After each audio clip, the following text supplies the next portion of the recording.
the Whisper Network. Inside the invisible walls, in a place where no one can speak, people still find ways to be heard. Inside ADX Florence, whispers travel farther than footsteps. Through air vents, through coded letters, through the minds of men driven to the edge. What happens when silence becomes the most powerful form of communication? The myth of total isolation. ADX Florence was designed to be airtight, a fortress of absolute control. No sound travels between cells. No inmate ever touches another. Every wall is reinforced concrete, layered with steel and acoustic padding. But somehow, information still leaks. Investigators and former inmates say that the Whisper Network, an untraceable system of secret communication, evolved right under the Bureau of Prisons' nose. It wasn't through cell phones or visitors. It was through air vents, toilet pipes, and coded words hidden in letters that passed through official screening. For years, guards dismissed it as rumor. But in 2014, a Bureau of Prisons audit revealed a shocking truth. Entire gangs inside ADX were coordinating orders without ever leaving solitary confinement. Air ducts and Morse code. Inmates discovered that even the thickest concrete couldn't stop vibration. By knocking on their toilets or vents in specific rhythms, they could send short messages, a form of Morse code developed and taught over decades. 3 taps meant yes, 1 meant no, said a former ADX correctional officer, Mark Thorson. You'd hear a pattern echoing faintly down the corridor, like someone calling ghosts. It was primitive, but effective. Over time, the system grew. Some inmates would flush water in patterns, short bursts, pauses, then another flush, as a way of signaling replies from neighboring cells. To anyone else, it was just plumbing noise. To them, it was conversation. A heartbeat in the silence. The GAN. Chaltisis inside the walls, even in isolation. Gang loyalty survives. Inside ADX, groups like the Aryan Brotherhood, Mexican Mafia, and Black Guerrilla Family have long been identified by federal intelligence as operating invisible hierarchies. They can't meet. They can't touch. But their influence extends through coded letters, art, and sanctioned inmate correspondence that the staff can't fully decode. Each gang member knows fragments of orders. When pieced together, they form instructions, much like assembling a message from 1,000 broken mirrors. A former intelligence analyst described it this way. ADX became a laboratory for organized silence, where men learned to weaponize loneliness into leadership. The Warden's paradox. Former Warden Robert Hood, who ran ADX from 2002 to 2005, once said, "It's not built for rehabilitation, it's built for control, and sometimes that control backfires." During his tenure, he noticed that the quieter the facility became, the more violent its potential energy grew. Like a pressure cooker with no release valve, the prison's silence began to produce chaos in unexpected forms. Guards began reporting strange coincidences. 2 inmates refusing food on the same day, 20 cells apart. Simultaneous shouting matches with no visible communication link. Coordinated requests for new cellmates across different blocks. It was as if something, or someone, was orchestrating the behavior from within. The Bureau called it coincidence. But those who worked the night shift swore it was the Whisper Network at work. The letters from the void. All mail leaving or entering ADX is inspected, every word read, every page scanned. Yet coded language persists. A simple drawing of a sun could mean wait. A bird could mean transfer. Even numbers scrawled in the margin might be part of a larger map shared among members of the same network. In 2018, the FBI intercepted a letter from an ADX inmate that included nothing but a short poem and a crude sketch of a clock.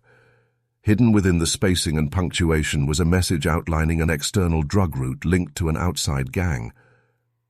That discovery triggered an internal review of all inmate communications, and revealed more than 300 suspected coded exchanges between isolated prisoners.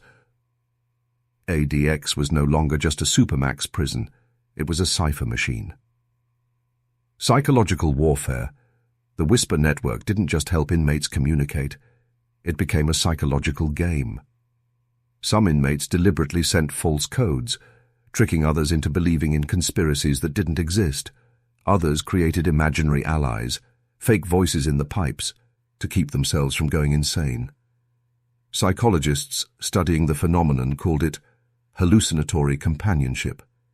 It blurred the line between reality and survival. As one inmate wrote in a letter obtained through FOIA, "If you don't hear someone talk back, you start to hear yourself, and that's worse." The surveillance response. By 2019, ADX installed acoustic monitoring software in certain units, programs that detect unusual rhythms in ambient noise.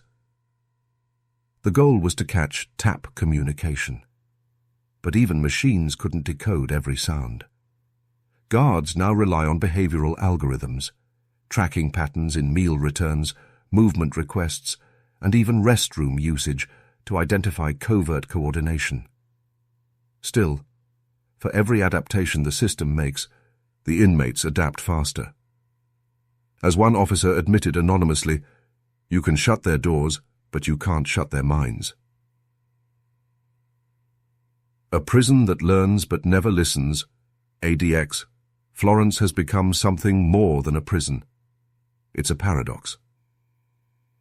A place designed to silence people has instead amplified the power of their voices. Every sound that echoes through those corridors, every knock, fluce, shake and whisper, carries a message. Sometimes it's hope. Sometimes it's madness. Sometimes it's both. As the narrator's voice fades, the camera would linger on a dark corridor, silent, sterile, endless. Then a faint tapping sound echoes through the vent. 3 knocks. Pause. 3 more. Fade to black. The aftermath. Life after Florence. The exit that isn't freedom at ADX. Florence, release doesn't always mean freedom. For some inmates, it's simply a new form of confinement, one without walls, but with memories they can never escape. When a prisoner finally walks out after decades of solitary, sunlight feels like a weapon. Their eyes sting, their balance collapses. Doctors call it re-entry shock. Even after years of perfect control, the outside world overwhelms the mind, the noise, the faces, the color of the sky. One former inmate described his release as being thrown into a dream that wouldn't end. He would later say in an interview, "After Florence, you don't just leave the prison leaves pieces of itself inside you." The ghosts in the system, the Bureau of Prisons rarely talks about what happens to men after solitary confinement. But leaked internal studies have shown that over 60% of former ADX inmates struggle with chronic hallucinations or severe depression within the first year of release. Some can't sleep with the lights off, others can't sleep with them on. Many describe feeling safer inside a locked room than in their own homes. Psychologists call this institutional dependency. But for the men who've lived inside those concrete boxes, it's something simpler: addiction to isolation. They don't know how to live without silence. From Alcatraz to Florence, the legacy of perfection. When Alcatraz shut down in 1963, the government promised that America would never build another island of despair. But decades later, ADX Florence rose from the Colorado desert, colder, cleaner, more efficient. Alcatraz punished the body. Florence punishes the mind. And in doing so, it created something even more permanent, a blueprint for control. The Supermax model has since spread across the country. California, Virginia, Illinois, Pennsylvania, All have prisons inspired by Florence's design. Each one claims to manage the unmanageable. But experts now question if America has created a system so advanced in isolation that it forgot its original purpose: rehabilitation. As one criminologist stated, ADX was never supposed to be the rule, it was supposed to be the last resort. But now, every state wants its own Florence. The economic engine of fear, the economics of fear, are powerful. Supermax prisons are expensive, costing nearly $200,000 per inmate per year, but they attract federal funding, contracts, and political approval. Each new facility means construction jobs, guard unions, surveillance contracts, and millions in maintenance spending. A former bureau financial officer put it bluntly, Florence didn't just cage men, it created an industry. Behind every steel door is a web of deals, companies supplying surveillance tech, catering services, and biometric systems. Punishment has become a business model, and fear, the product, the human cost. But the cost that doesn't appear on paper is human. When families visit ADX, they're separated by bulletproof glass, forbidden to touch. Letters are screened, phone calls limited. Children grow up talking to their fathers through speakers. One mother wrote to Congress in 2019, pleading for contact with her son. He's still my child, even if he's broken. Don't let him disappear. Her letter was never answered. Many families eventually stop visiting. Some can't afford the trip. Others simply can't bear the silence. The guards' silence. It's not only the inmates who pay the price. Correctional officers at ADX endure long-term trauma from the constant exposure to isolation and hostility. A 2021 Department of Justice report revealed that nearly 40% of ADX officers show signs of PTSD, similar to combat veterans.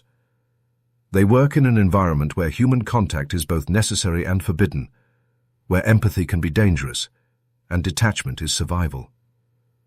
One retired officer confessed, "You start to mirror the place. You go home quiet. You sit in your own dark room. And sometimes you realize you're still in there." The experiment that worked too well, ADX, Florence was designed to contain violence. And it did. No successful escape. No riots. No large-scale attacks. By every metric, it's perfect. But that perfection comes at a cost. In controlling violence, it also controlled humanity, reducing people to variables, behavior logs, and silence. What began as a solution has evolved into a philosophy of control, one that reshaped the very meaning of punishment in America. Today, psychologists, prison reformers, and even former wardens warn that the Supermax experiment worked too well and can't be undone. The system now replicates itself. Each new prison built on its blueprint digs the idea of total isolation deeper into policy and deeper into the nation's conscience. Echoes in the walls. At night, guards still report hearing tapping through the vents. Faint, rhythmic, sometimes almost musical. Some say it's communication. Others say it's imagination. But one thing is certain. Even in the silence of Florence, the human voice refuses to die.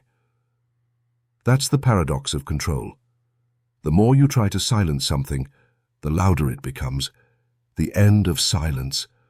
From the rocky island of Alcatraz to the steel desert of Florence, the story has always been the same. Each time we build stronger walls, we build weaker men. ADX Florence may stand as a monument to control, but it also stands as a warning that the pursuit of absolute security will always come at the price of our humanity. Because in the end, prisons don't just hold people, they hold everything we fear. Fade out. The camera pans over the Colorado desert at dusk. The lights of ADX flicker in the distance. Small, cold, eternal.